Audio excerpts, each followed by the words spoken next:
The Mike Gallagher Show. These are the tax priorities of the Trump administration. No tax on tips, which is obviously a very public campaign promise that the president made. No tax on seniors' Social Security. No tax on overtime pay.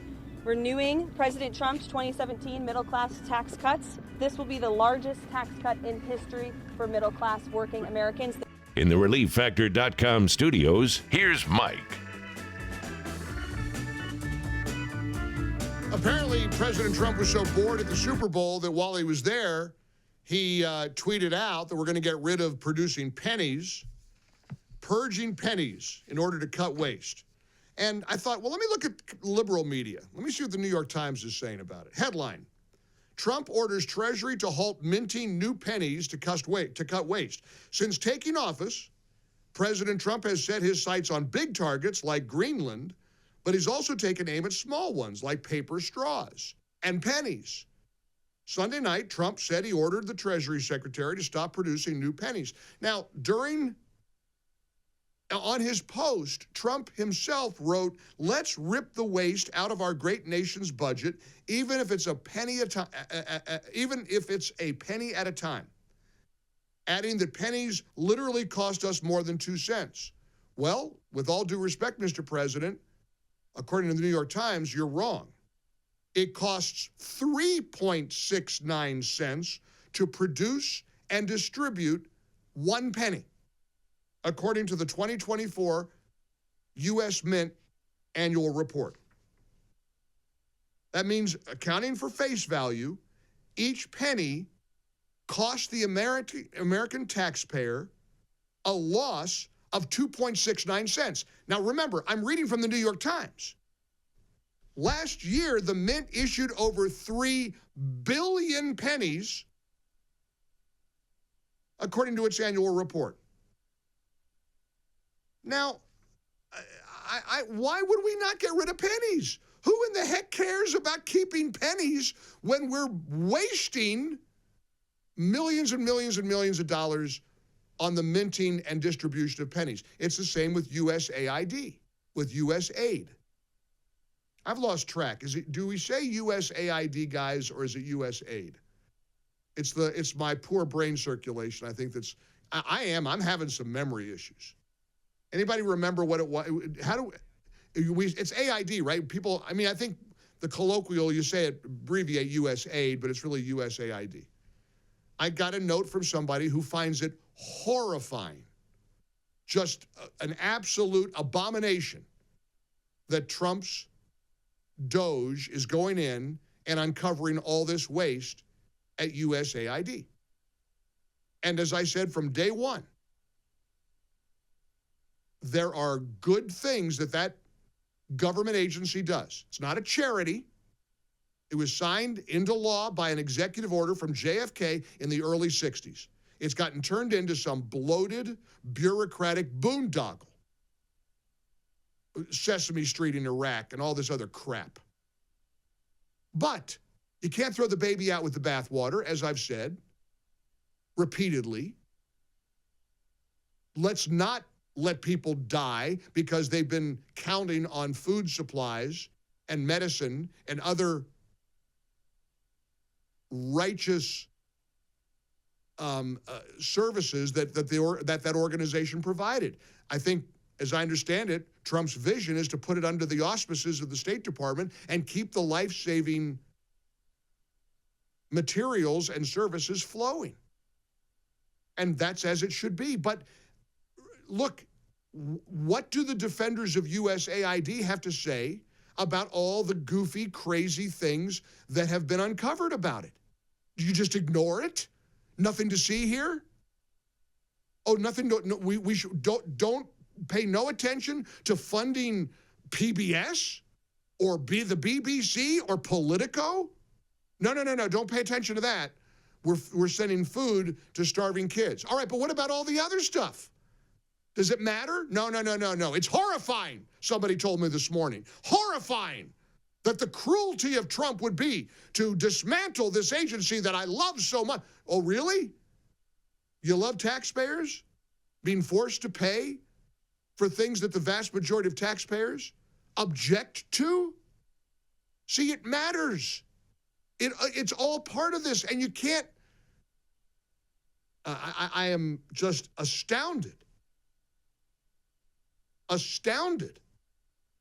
the pushback that he's getting on some of these things. All fulfillment of a promise.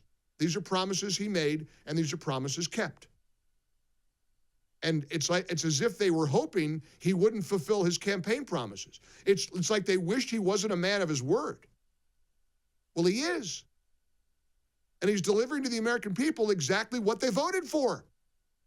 And as the caller a few minutes ago pointed out, considering the margin of victory on November 5th, despite everything he was up against, he wins the popular vote. He wins the Electoral College. He wins every single swing state.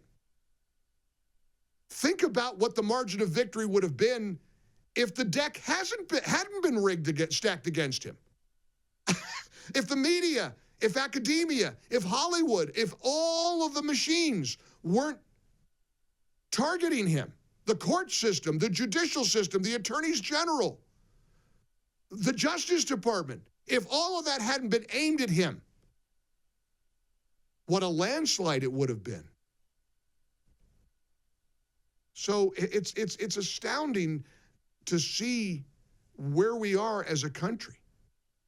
And there's a lot of really good things. Look at this poll that just came out from CBS. I mean, 53%? You would think, with all the weeping and gnashing of teeth that Trump haters are doing right now, that his approval rating would be in the toilet. He should be underwater, right? Not according to CBS News. Our CBS poll finds that a majority of Americans, 53%, approve of the job he's doing. That's a better approval number than he ever reached during his first term in the White House. Joining us with more is our Executive Director of Elections and Surveys, Anthony Salvanto. Good to see you, Anthony. What's driving this? I will keep it simple, Margaret. He is doing, in the eyes of the public, what he said he would do in the campaign. There's political value in that. In fact, 70% of people say he's doing what he promised. That's whether they approve of him or not. Now, there's another part of this that continues over from the campaign. There were words that he was described as being tough, being energetic, and he still is today in big majority numbers. So as people take a look in these first few weeks, there's been a lot of activity. They're getting that general sense of governance, and that's being reflected in these early numbers. So that's perception. What about the actual policies? Well, let's start with the ones that are popular. And again, these echo a lot of what we saw in the campaign. The idea of deporting those in the country illegally continues to be popular. We saw that in the campaign. Sending troops to the U.S.-Mexico border, again, majority in favor. We'd seen that in the campaign. For his supporters in particular, the focus on ending DEI is popular. We had seen in the campaign a lot of them thought those processes had gone too far. You know how hard that had to be for CBS? CBS. That wasn't Newsmax. That wasn't the Greg Kelly show. That wasn't The Five. That's Margaret Brennan on CBS, looking constipated, having to report, oh, wow, the American people robustly approve of what he's doing. So when you have a Trump hater in your life who acts out towards you, understand, it's the country that they resent. It's not one man. It's not Donald Trump. And looking at the, I love this headline, President Trump booed by the crowd. We ought to, what is the spun? Does anybody know what the spun is? I'm afraid to ask. With my luck, it's like watching a Kanye tweet. With my luck. I mean, it's just, and here's what Florida just texted me. Hey, Mike, how about drunk and delusional at the Not So Super Bowl? See you on the cruise. Well, it's gaslighting. Does that mean the crowd roaring its approval of Donald Trump was drunk and delusional? Maybe that's how you feel. I hope not, especially if you're going to go on the Alaska cruise with us. We want to get along. I don't want you to push me overboard.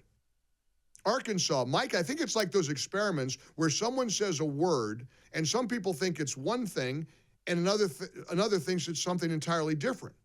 People hear what they want to hear, or they're just lying. I wish I knew the answer to it. Again, play the clip 15. This is the moment the second Trump appears on the Jumbotron during the Star-Spangled Banner, when John Batiste is singing this beautiful rendition of our national anthem.